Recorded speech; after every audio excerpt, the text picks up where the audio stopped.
नाशिकच्या सातपूर परिसरातून एक खळबळजनक प्रकार समोर आलाय। एका 63 वर्षीय व्यावसायिकाला त्याच्याच ऑफिस बॉयने अन्य साथीदारांच्या मदतीने तब्बल 21 वर्षापासूनच्या आक्षेपार्ह व्हिडिओच्या आधारे ब्लॅकमेल केल्याचा प्रकार उघडकीस आलाय, ज्यात अनेक महिलांचे व्हिडिओ देखील आहेत असं म्हणणं आहे। पोलिसांनी 10वा मैल परिसरात सापळा रचून बनावट नोटांच्या मदतीने आरोपींना रंगेहात अटक केली आहे। या धक्कादायक प्रकरणावर पोलीस उपायुक्त किशोर काळे यांनी सविस्तर माहिती दिली आहे।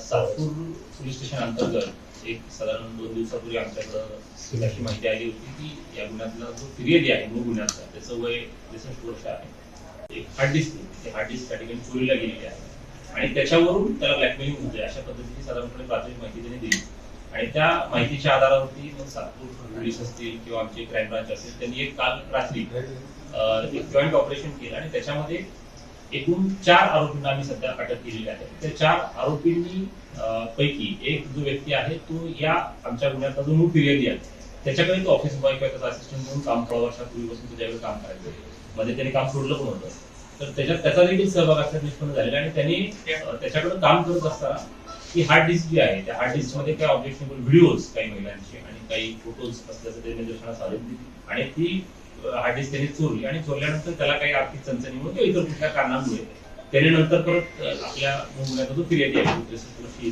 त्याला परत ब्लॅकमेल करायला सुरुवात केली।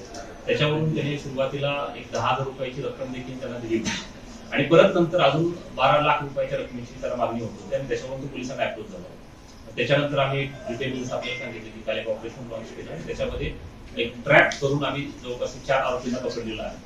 आता त्या 4 आरोपींना जेव्हा आम्ही त्यांच्याकडून पकडलं तेव्हा त्यांच्याकडून आम्हाला घटनास्थळी 2 पेनड्राईव्ह पण मिळालेले आहेत, तसंच एक मोबाईल पण मिळालेला आणि ती जी मूळ हार्ड डिस्क जी होती ती हार्ड डिस्क देखील आम्ही त्या ठिकाणी सदर गुन्ह्याच्या तपासात जप्त केली आहे। तर त्याच्यामध्ये फर्दर नेमके कशा प्रकारचे व्हिडिओज आहेत, फोटोज आहेत, कुणाचे आहेत आणि याच्यामध्ये काही लैंगिक अत्याचाराचा किंवा शोषणाचा काही प्रकार आहेत या बाबतीत देखील आता आम्ही पुढील तपास करत। प्राथमिक दृष्ट्या काय म्हणजे जे व्हिडिओ आहेत आक्षेपार्ह म्हणतात ते अत्याचाराचे आहेत की काय?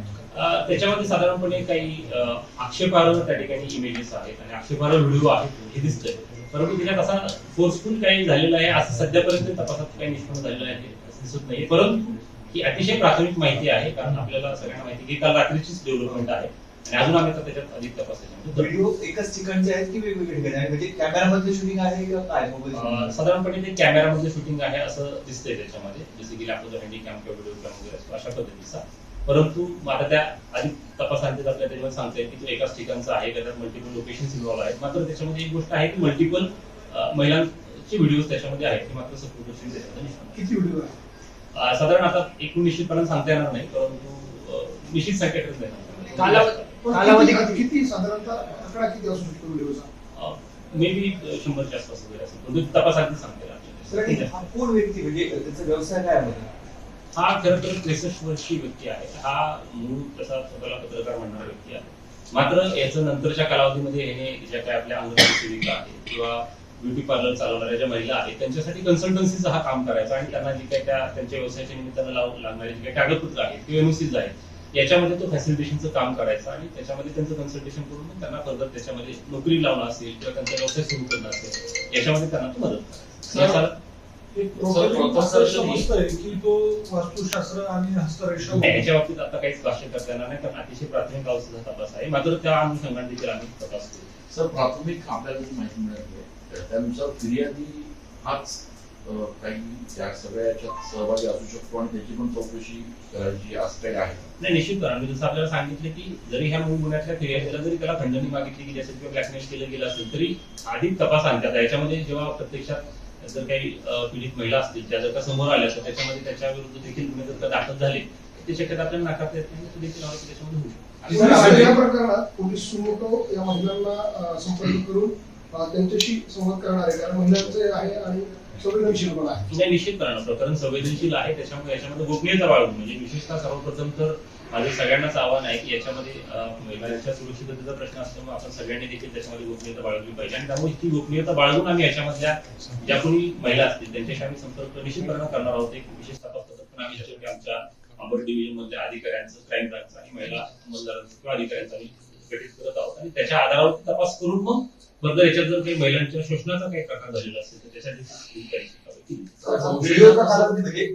व्हिडिओचा कालावधी कधीपासून कधीपर्यंत? साधारणपणे 2003 पासून तर 2024 पर्यंतचे व्हिडिओ त्याच्यामध्ये आहेत असं दिसतं. म्हणजे जुने व्हिडिओ अगदी आपण जर म्हटलं तर 2003 चे आहेत आणि काही रिसेंट 2024 पर्यंत पण आहेत. हा संशयितांना शिताफीनं आम्ही जिनेस फाईल ताब्यात घेण्यात आला. थोडंसं त्याच्याबद्दल सांगा. त्याच्याविषयी सांगतो की जसं मी आपल्याला सांगितलं की जेव्हा ही माहिती आपल्याला मिळाली त्याच्यानंतर आपण एक याच्यामध्ये आपण अँटी करप्शनचा एखादा ट्रॅप करतो तशा पद्धतीनं काही बनावट नोटा देखील त्याच्यामध्ये टाकण्यात आल्या आणि त्याच्याद्वारे फिर्यादीला एका एक्सपायरी लोकेशनला पाठवण्यात आलं. ते लोकेशन आपलं मुंबई आग्रा हायवेवरच होतं आणि त्या माहितीच्या आधारावरती मग जेव्हा त्याला प्रत्यक्षात ती डीव्हीडी किंवा ती जी हार्ड डिस्क आहे ती ताब्यात जेव्हा त्याच्या मिळाली त्याच्यानंतर मग त्याने ते पैसे म्हणून त्या समोरच्या व्यक्तीला दिले आणि त्यावेळेस आपली क्राईम ब्रांच ॲज वेल एज आपली टीम होती आणि त्यांनी तिथून घटनास्थळावरून एका आरोपीला ताब्यात घेतलं. दुसऱ्या एका आरोपी आपल्याला सांगितलं की पोलीस जो असिस्टंट आहे त्याच्यावर आम्हाला संशय होता तो देखील त्याच ठिकाणी होता त्याला देखील ताब्यात घेतलं आणि त्याच्या माहितीवरून परत नंतर आणखी इतर 2 आरोपी रक्कम ऑब्व्हियसली 12 लाखांची डिमांड होती. जेव्हा आम्ही ते 12च्या 12 लाख देतो असं पोच केलं होतं तर ती रक्कम नाही दिली त्याची. तर मात्र मूळची त्यांनी त्या फिर्यादीनं जी दिलेली आहे त्यात एकूण 10,000ची रक्कम मात्र त्याच्यात आहे त्यांनी पूर्वी दिलेली आहे. सर पण ही डील काय नेमकी ठरली होती की आम्ही तुला पैसे देतो आणि सगळं ज्या गरजेचं ते आम्हाला कळव. एक्झॅक्टली डील आपण अशाच पद्धतीने त्या ठिकाणी त्याला करण्यासाठी सांगितलं होतं कारण त्यांना आम्हाला रेड हँडेड पकडायला बेसिकली कारण तू पण आपल्याला खूप त्याच्यामध्ये तपासामध्ये सबस्टँटिव्ह पीस ऑफ एव्हिडन्स म्हणून वापरता येतो. त्याच्यामुळे आपण त्याला तू पैसे द्यायला तयार आहेस आणि तू पैसे दे आणि त्याच्या बदल्यातून त्यांच्याकडून ते घेणं आणि आपल्याला इनिशियली आरोपी अनोळखी होते. आरोपींचा आपल्याला ऍसेस काहीच वेराबाउट नव्हते. फक्त मोबाईल आपल्याला नंबर आपल्याकडे होता पण त्याच्या व्यतिरिक्त माहिती व्हिडिओ कोण काढले म्हणजे फिर्यादीने काढलेले की कोणी कॅमेरा ट्रॅप केला होता? नाही ट्रॅप वगैरे नाही ते स्वतःच त्यांनी काढले. हो सांगता येईल त्याचा उद्देश नेमका काय आहे त्याच्यामध्ये सध्या त्यांना ब्लॅकमेलिंगचा उद्देश होता का त्याचं बाबा नेमके एक्झॅक्ट काय अजूनपर्यंत असं तपासात काही निष्पन्न झालेलं नाही.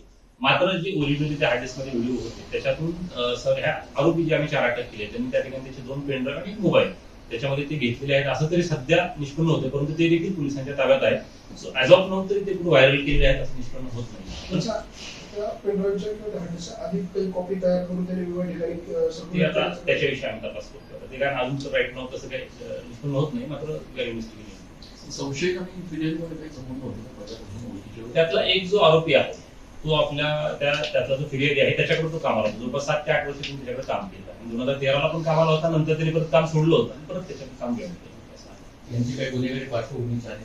ऍज ऑफ नाव तरी काही असं निष्पन्न होत नाही. त्यांनी स्वतःच व्हिडिओ रेकॉर्ड केले म्हणजे कॅमेराला कोण केलं? आता तो लपवून ठेवला होता का काय आता हे थोडंसं जेव्हा कधी पीडित महिला किंवा काय त्यांच्याकडे जेव्हा चौकशी आम्ही करू त्यावेळेस निष्पन्न होईल. परंतु ऍज ऑफ नाव तरी असं काही ते एकदम सीसीटीव्ही कॅमेरा वगैरे निश्चित करणार नाही. रेग्युलर कॅमेरा महिला आतापर्यंत अप्रोच नाही अजूनपर्यंत नाही. आता